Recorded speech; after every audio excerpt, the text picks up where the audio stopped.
ভাই কলকাতার দাদা গলিয়া কিছু শুনান দেখি। বুঝছেন?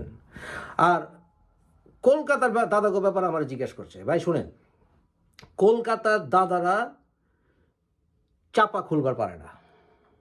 চাপা খুলবার পারে না। দেখবেন আমার ঢাকায় জিজ্ঞেস করবো, ভাই কেমন আছেন ভাই, ভালো আছেন? ওরা কি কয় জানেন? দাদা ভালো আছি। ভালো, আপনি ভালো আছেন তো? দাদা ভালো আছেন। তা এখন মানে অগর যদি আপনি গলায় পাড়াও দেন, ভালো আছি দাদা, ভালো আছি, এরকম করে কথা কইব। আরে মরজালা, এমন করে কথা কয়। এখন হেগুলোকে একবার লাগছিলাম, কলকাতা দাদাগুলোকে। আমি ভালোবাসি, কিন্তু একবার ভালোবাসাবাসি কাইটা, বুঝছেন, এক মায়া ছিল, ওই মায়ের লগে হালকা পীড়িত করছিলাম। ওইখানে ওর বাইচেতে গেছিল যে তুমি যে হালকা পীড়িত করলো আমার বোনের, তো তুমি আগাইলে না। আমি বললো তারপরে বোনের ভালো লাগে না, আপনার বোনের লগে পীড়িত করছিলাম হালকা দু একদিন, ভালো লাগে নাই।